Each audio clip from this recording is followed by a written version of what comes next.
Assalamualaikum warahmatullahi wabarakatuh. Balik lagi nih di video gua kali ini. Kali ini gua sendirian nih, nggak ditemenin sama Aji karena Aji lagi keluar kota, dia lagi ada kerjaan. Jadi kita bikin videonya sendiri aja nih. Nah, kebetulan gua kedatangan nih dari narasumber kita nih. Bapak ini punya pengalaman horor nih gitu. Dia katanya punya sedikit cerita nih, katanya cerita nyari nomor togel zaman tahun berapa? Tahun 70-an lah. 70-80-an ya Pak? Sampai 90 masih banyak yang minta. Kayaknya seru nih, ini banyak cerita-cerita. Tadi sih gue udah denger ceritanya sedikit-sedikit, tapi gimana cerita detailnya sih belum dijelasin banget, baru spill dikit doang. Makanya gak usah lama-lama lagi, langsung aja kita dengerin kisahnya. Kita buka.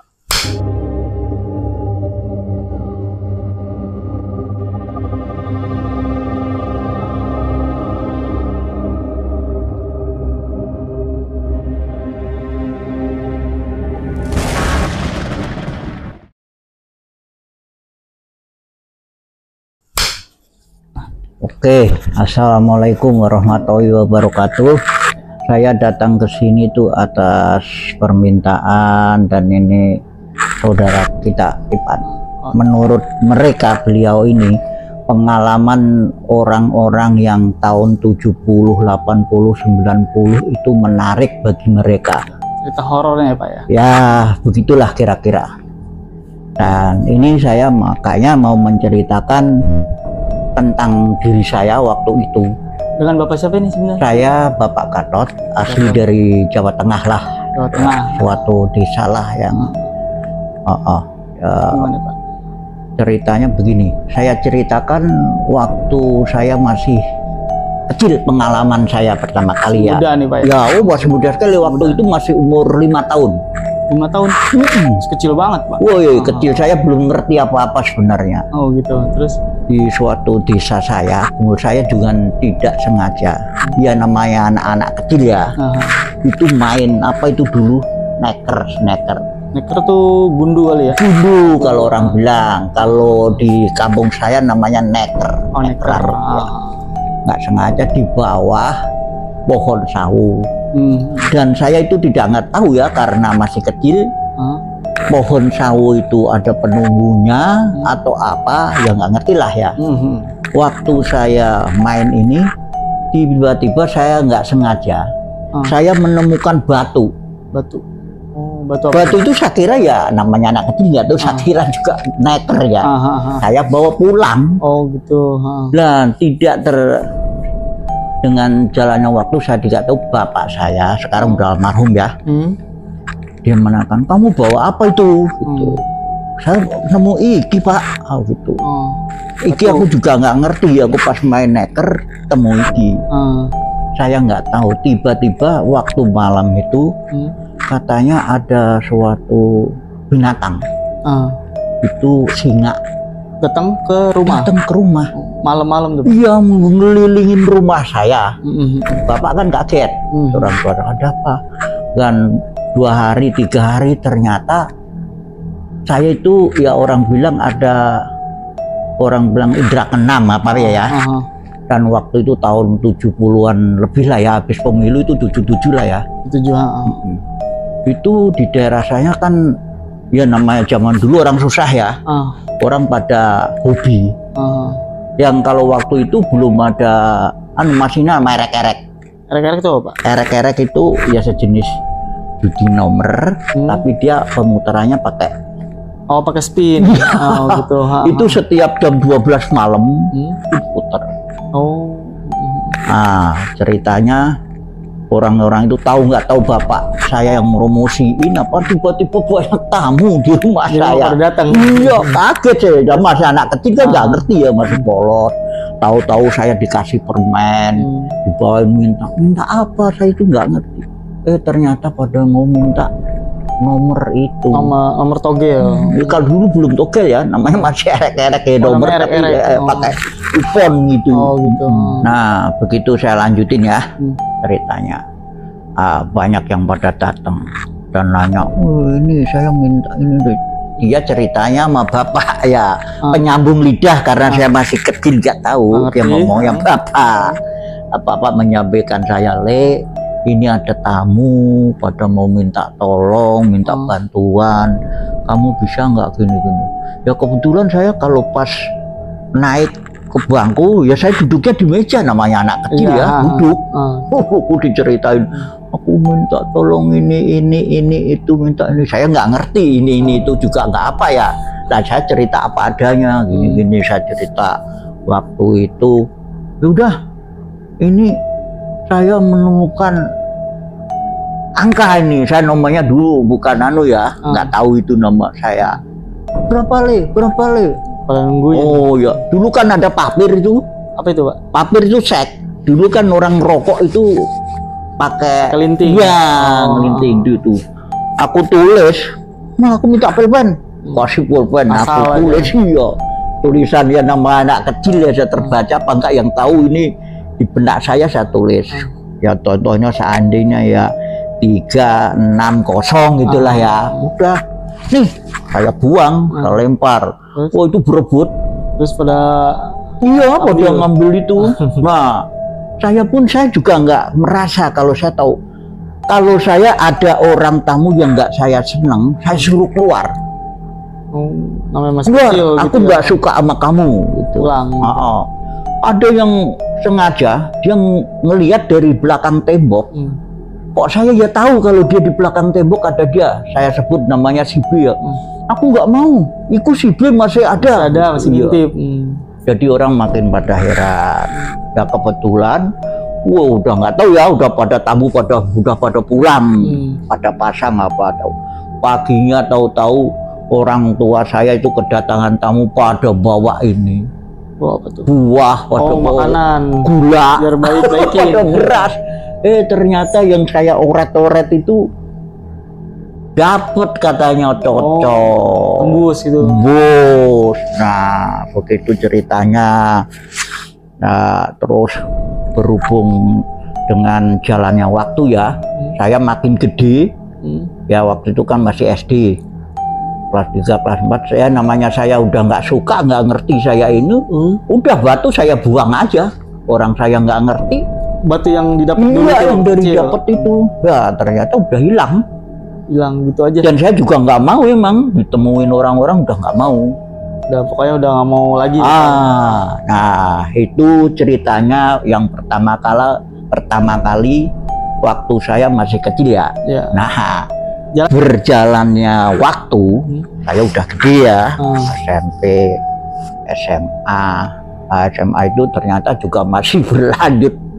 Nama SD itu. SD itu juga sama aja, istilahnya aja diganti. SD itu juga dana. Yang itu nomor juga. Nomor juga intinya, cuma namanya aja beda. Iya begitu kira-kira. Lah karena saya ya namanya anak muda waktu itu umur 17 lah. 17 itu tahun 81 apa 8 SMA berarti ya Pak ya? Udah SMA sampai lulus sudah. 81 saya lulus SMA itu. Nah teman-teman saya yang dulu yang masa kecil lah ya, seleting itu dia tahu kalau saya itu dianggap masih ngerti dan nyalinya masih gede dibanding dengan teman-teman yang lain. Nah, ya namanya zaman dulu ya, orang pada susah. Nyari kerjaan juga bingung. Ya akhirnya masih tergila-gila dengan itu permainan SD itu. Ya begitu ceritanya. Waktu saat nggak tahu itu permainannya teman-teman apa, pokoknya dia ngomong tolong Pak, Mas, kamu itu di sini saya anggap orang yang pemberani dan ngerti lah istilahnya dikit-dikit ya, daripada teman-teman yang lain. Apa kamu nggak mau nolongin teman-teman yang gini? Siapa tahu nanti bisa tembus. Ya kita kan bisa enak pesta rame-rame, bisa makan, ya ngopi. Dulu ngopi udah ada, tapi rokoknya waktu itu masih rokok ya lama lah. Zaman dulu. Filter dulu masih ada filter itu, jarum yang kuning yang panjang. biasa. Oh gitu. Itu ngetop itu waktu Zaman dulu tuh ya, rokok-rokok zaman dulu. Ya saya tidak tahu, tiba-tiba teman saya yang nggak usah disebut namanya ya, itu datang, ayo aku udah nemuin ini, nemuin apa ini? Tempat itu di kuburan itu namanya Cungkup, itu wah terkenal lah. Saya juga nggak tahu, katanya orang daerah mana-mana itu banyak yang datang di situ. Ramat kali. Iya, ya orang konon katanya kayak gitulah ya. Ramat dan mengerikan juga. Orang bilang ya banyak yang diganggu, yang di ini. Ya saya nggak ngerti orang, karena tujuan saya karena ada keberanian dan ini. Ya saya nggak tahu orang menganggap saya ada goib di dalam saya spiritual, jadi saya agak pemberani dikit lah ya. Ya. Nah, saya suruh maju. Saya juga nggak tahu itu alat-alatnya, perangkatnya, yang semuanya yang menyiapkan itu teman saya itu. Pokoknya saya disuruh datang aja, hadir. Oke, saya siap. Nah, itu katanya spiritualnya harus jam 12 malam. Ya di kampung tahu sendiri. Listrik juga belum, jangankan sepi. Tahun 80-an itu. Listrik aja belum masuk itu. Gelap ini. Wah. Emang saya ada bantuan ya, setiap tempat-tempat gitu kan pasti ada juru kuncinya lah ya. Mbah ya itu. Saya juga nggak mau melangkain yang apa kata-kata Mbah yang juru kunci itu. Yang penting saya siap di suatu Cungkup kuburan itu, saya duduk sila. Ngikutin perintah si kuncen ini. Ya pertama kali emang saya suruh ya biar menyucikan diri lah ya. Wudhu, bersih-bersih, itu udah rupo rampenya, alat-alatnya semuanya udah disiapkan. Apa tinggal datang aja? Iya, saya duduk sila. Saya jam 12 kurang 5 menit lah udah mulai.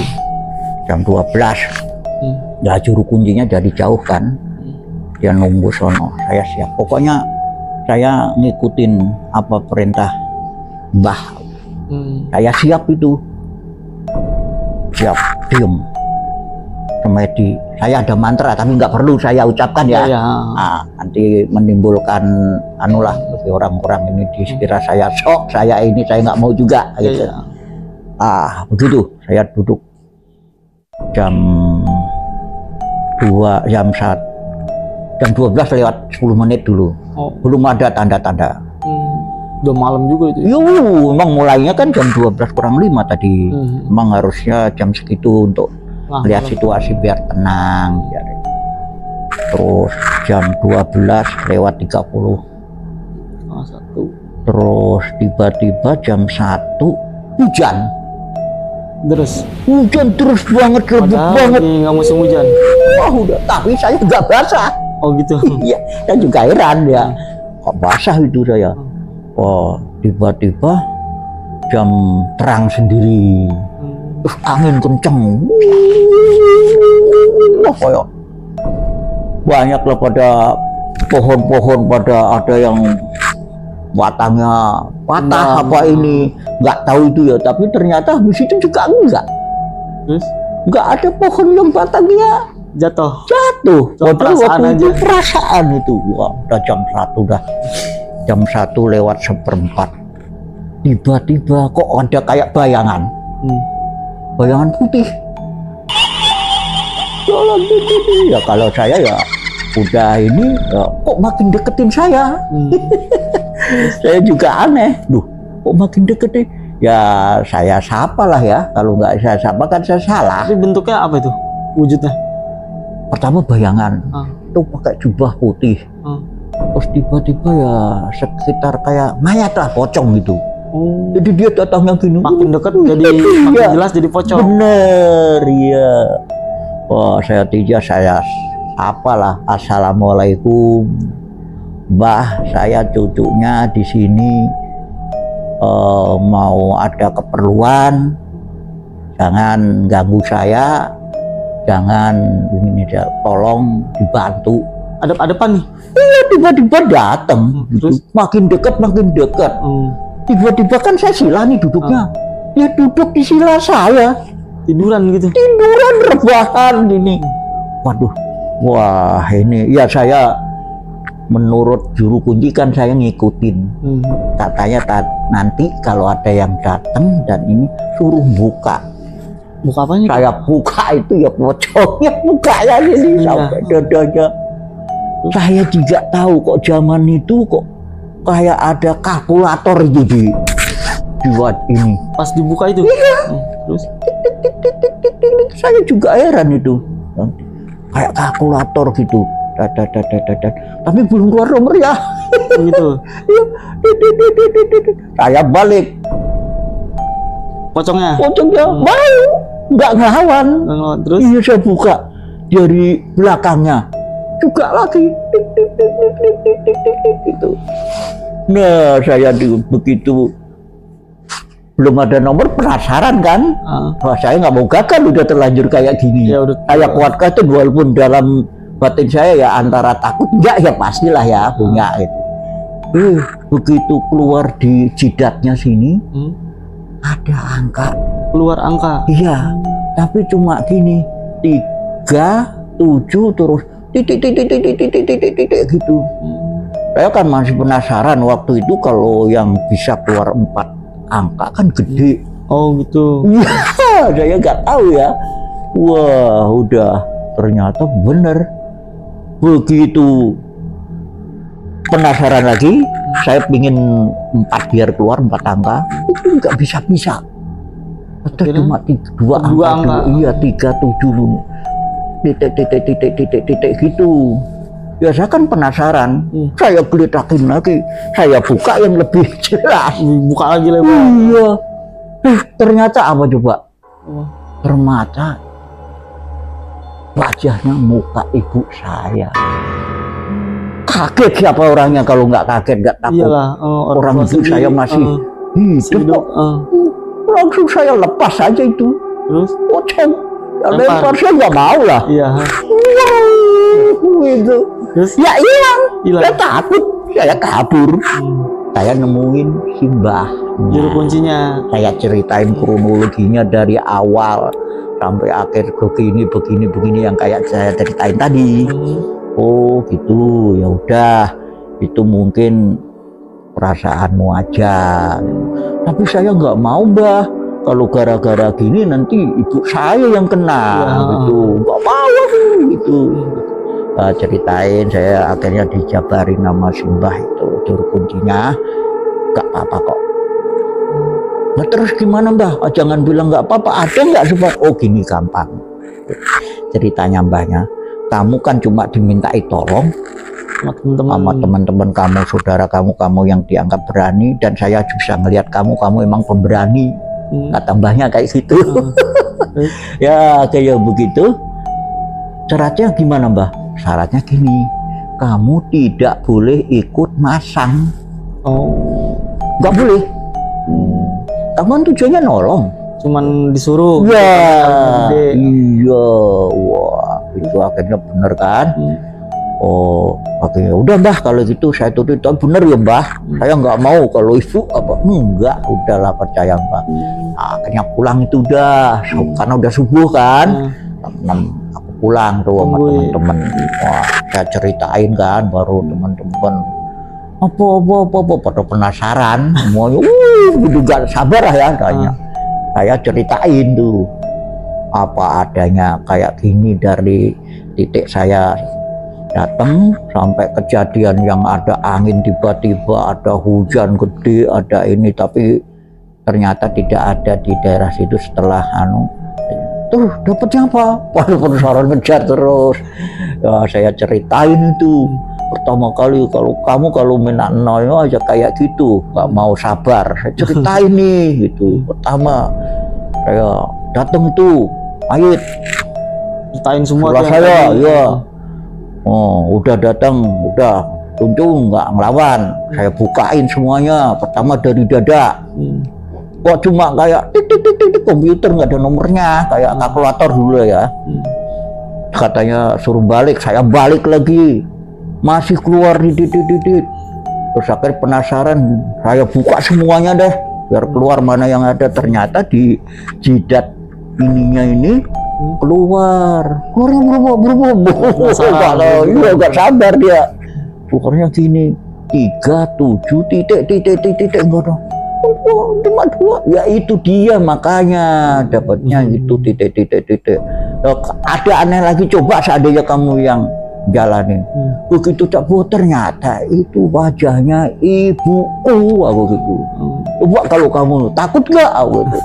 Oh iya, ketakutan. Akhirnya saya buang tuh.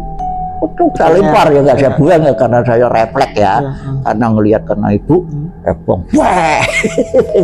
Tapi angkanya dipasang tetap sama teman. Alhamdulillah paginya pada masak. Keluar jedet itu. 2 angka itu. 2 angka ya, karena kalau keluar 2 angka kan dapatnya nggak begitu gede. Kalau sampai 4 angka itu wah, aku bagus. Dulu itu 1000. Dapatnya 800.000 kalau 4 angka. Oh, zaman dulu tuh ya. Iya. Karena cuma 2 angka, 1000 itu cuma dapat 60.000 karena cuma 2 angka. Itu lumayan lah. Ya lumayan lah. Nah, begitu ceritanya, begitu tuh tembus bener. Jam 12 kan pasangnya siang, muternya kan jam 12. Jam 12 pada nggak tidur nunggu itu hasilnya. Ya bener. Alhamdulillah keluar itu 37 itu. 2 angka itu tuh. 2 angka cuma udah. Terus dapat alhamdulillah. Pada nggak tidur itu jam 12 sudah denger dapat. Pada makan. Pada ya anak-anak kan yang penting buat makan, buat ini ada udah senang. Nah itu pengalaman yang pertama ya. Masih banyak. Kalau mau nyeritain sampai habis ya, saya ambil 5 aja ya. Ya. Kalau saya ambil semuanya waktunya nggak cukup. Nanti sampai cukup. Nah begitu terus. Kalau zaman dulu ini pertama kan erek-erek yang nomor. Terus kedua ada lagi namanya porkas. Kalau porkas itu aneh lagi, huruf. Oh, bukan angka. Nah, karena olahraga dia. Oh. Jadi penuhan dari olahraga, jadi pakai sama 4 angka istilahnya, tapi dari nomor jadi diganti huruf. Oh. Nah, tuh. Namanya porkas. Terus ya namanya porkas. Habis porkas ada lagi SDSB. SDSB sumbangan dana sosial itu juga sama istilahnya, cuma namanya aja. Diganti, iya bener diganti. Nomor juga. Kalau sekarang istilahnya togel. Nah, ya sebenarnya sama, cuma nama-namanya aja. Terus tadi itu pengalaman yang pertama ya. Pengalaman kedua itu tahun 84 kalau salah. Waktu itu saya udah bosen lah di kampung ya. Saya merantau. Udah lulus sekolah tuh? Udah lah, kan 81 sudah lulus sekolah. Oh iya. Yang kejadian itu kan tadi 81-an, 81, 82 lah. Terus dan pengalaman yang kedua itu tahun 84 saya merantau di Kalimantan. Kebetulan di Kalimantan itu saya dapatnya juga di pelosok. Sendiri mantau? Saya berdua sama temen. Gak perlu disebut namanya ya, takutnya nanti dia ngelihat saya dikira ya adalah namanya Ji lah, saya singkat Ji itu. Berdua itu merantau Kalimantan. Kebetulan saya di sana itu di daerah Separi. Daerah Kalimantan. Semari itu termasuk Kalimantan Timur. Terus daerah apa ya, transmigrasi. Nah di situ tuh ada suatu perusahaan pengeboran batu bara waktu itu.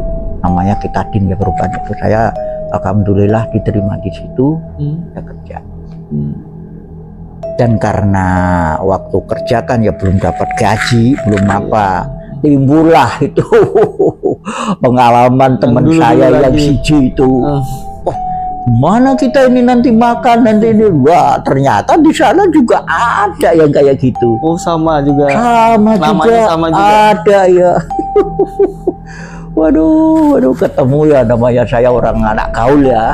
Ya cepatlah untuk perkenalan. Adaptasinya. Di sana kan orang mana-mana yang sama ya. Ada Rantau orang Lombok, ada orang Bugis, ada orang di kerjaan itu. Cerita-cerita kalau pas istirahat itu cerita gini. Wah, teman saya nyelontok, nih aku punya temen ini. Pernah pengalamannya ini jago, ini paling pemberani. Di sini ada nggak daerah yang paling inti untuk? Wah, ada, bener.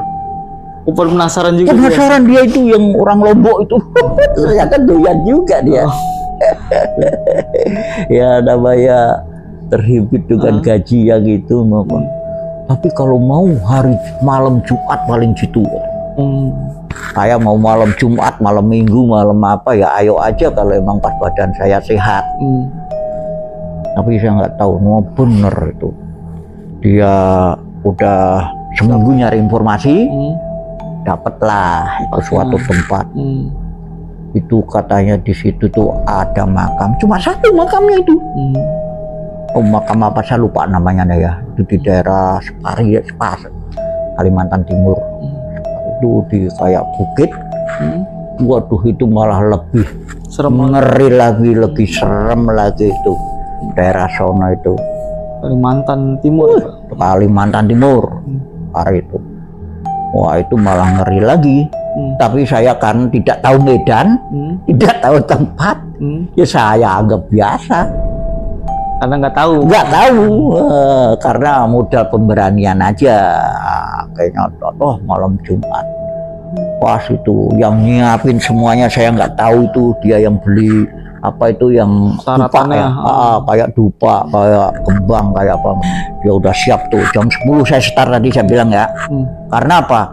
Kenapa saya jarak itu? Di sana itu tidak ada kendaraan. Oh, zaman dulu. Jalan itu. Ke tempat itu 2 jam baru nyampe. Tempat yang makam itu. Makam itu. Bener-bener ternyata makamnya cuma satu dan itu udah disiapin teman saya. Begitu saya siap break, teman saya kan nggak berani di situ, dia nunggunya di bawah. Wah, bener itu jam 12, jam 2.10 ceritanya hampir sama. Tiba-tiba enggak, bukan pocong, angin, hujan banget. Dia nggak kayak tadi saja dan pengalaman tadi begitu kayaknya situasi, tapi setelah berhenti tidak ada di yang pohon-pohon yang tumbang yang apa ya. Berarti cuma perasaan aja. Terus waktu hujan gede itu kalau dia pertama kali datang itu babi hutan celeng kalau orang dia itu melilingin saya tuh. Muter guk gede banget tuh celengan 3 kali tahu hilang. Berarti bukan celeng beneran tuh ya? Nggak tahu dah, pokoknya ceritanya kayak gitu. Saya penasaran kok belum ada, kok saya diem aja. Gua tuh jatuhnya ular habis itu, gede banget ularnya. Dan saya tidak tahu datangnya dari mana. Atau ada tahu mau nyembur kan ular kalau gede suaranya kan ada. Waduh, ularnya itu gede banget.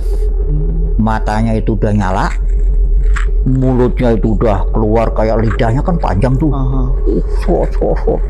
Ngupetin saya, ngupetin itu makam. Keliling-keliling di depan saya itu makam. Gedenya kayak kalau dulu kayak pohon kelapa.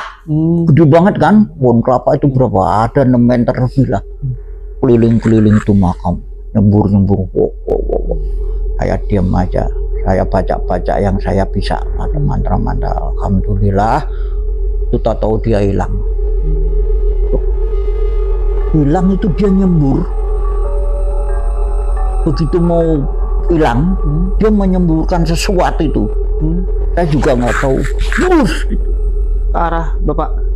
Ke makam. Oh, ke makam. Ke makam itu. Terus ada daun. Ternyata nyemburnya saya lihat lama-lama daun. Jadi daun. Iya. Terus daun itu daun gede dulu. Daun apa ya dulu di pohon sana itu? Ya kalau saya bilang kayak daun jati, di sana nggak ada jati kan. Nah itu pokoknya gedenya segitulah. Aduh, Itu udah jam berapa itu?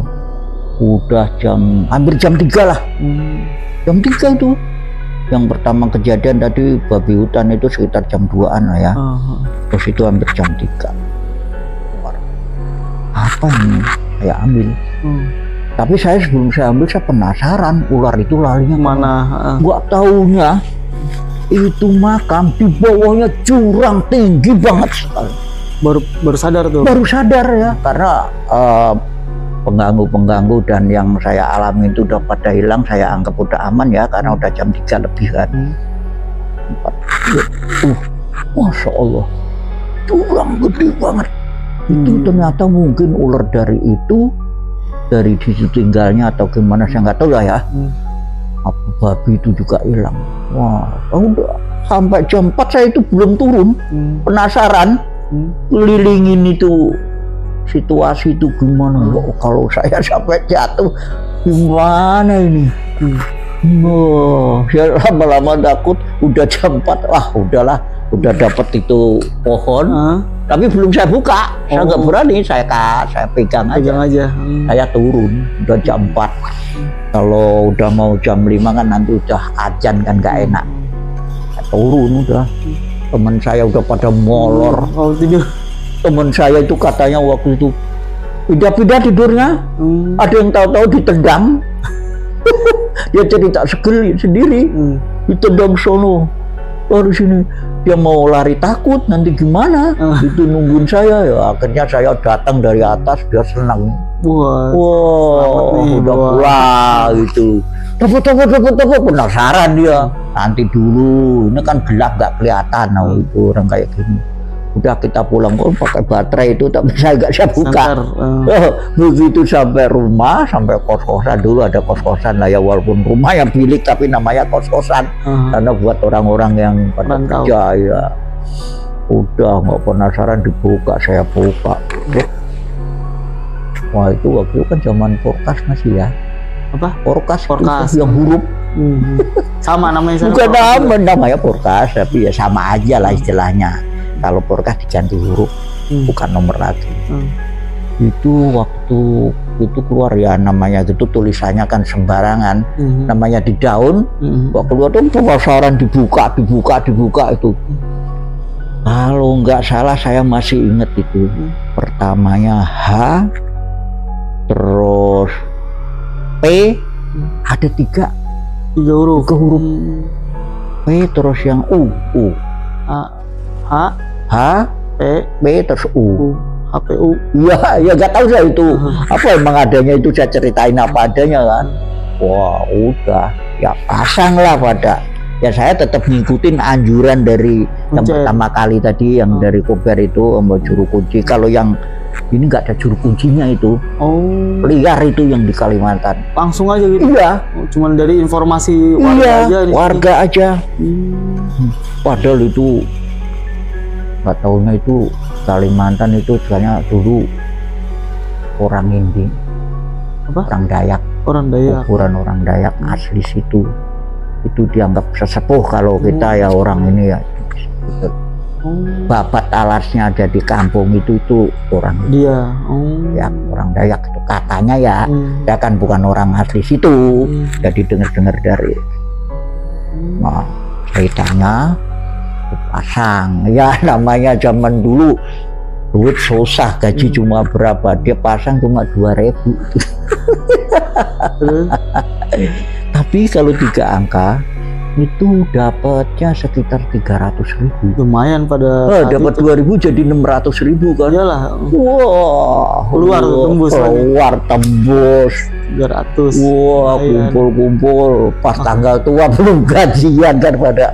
Nah, kalau di sana dulu itu belum ada ya video. Video itu kan buat kumpul teman orang-orang yang ngopi, tapi ada videonya, jadi bukan layar tancap lagi itu video itu. Nonton situ pesta. Nah, minum, ngopi, makan apa dah gitu tuh buat duit bareng-bareng, rokok ini. Wah, yang masang temen-temen sampai pagi lagi. Udah pada tidur lah, itulah pulang akhirnya. Sampai sini aja. Terus ceritanya apa lagi nih Pak? Ceritanya ini saya ambil yang ini ceritanya tadi tahun 80-an lah ya. Nanti saya ceritain yang 90-an. Ada 3 tempat yang ini. Di daerah Kalimantan juga? Enggak, itu saya udah pulang lagi karena saya nggak betah kerja di situ. Saya pulang lagi ke kampung. Jawa Tengah lagi? Terus ya namanya di kampung ini udah nggak betah lagi. Akhirnya saya merantau ke Jakarta tahun 90 lah. Jakarta. Tetap kumat penyakit itu karena ketemu teman-teman. Masih dianin lagi nih? Masih dikejar terus cerita saya ini. Wah, ada sih, ada ya 3-4 tempat lah, di Villa, di Sarua, terus di Pondok Gede ujung aspal, terus di daerah Pondok Indah ada pernah. 3 tempat nih? Iya. Sama, nggak masang juga, cuman disuruh temen-temen. Saya tetap pegang teguh sama orang pertama kali yang Mbah Juru Kunci. Boleh kamu nolong, syaratnya kamu jangan pasang. Yang masang orang lain? Nah gitu. Saya juga nggak mau buka jasa kayak orang-orang nanti saya malah ditambah. Suruh-suruh. Digemuin temen-temen orang-orang lain pada tenang, saya nggak mau. Karena nggak temen aja saya juga nggak mau. Ada teman-teman dekat aja. Taruhannya kalau ya nyawa lah, istilahnya gimana coba kalau kita salah langkah, salah apa di ujang. Ini 3 ini malah lebih rame lagi, lebih seru. Seru ceritanya. Teman-teman nih, tungguin aja nih. Waktunya nggak cukup. Udah ditahan aja Pak nih, biar penasaran nih teman-teman nih. Ya. Jadi itulah pengalaman dari Bapak Gatot ini di Jawa Tengah sama di Kalimantan nih. Gitu. Wah, seru banget nih dia. Nyari-nyari nomor, nyari huruf ya Pak ya? Ya, di Porkas. Huruf Porkas namanya zaman dulu.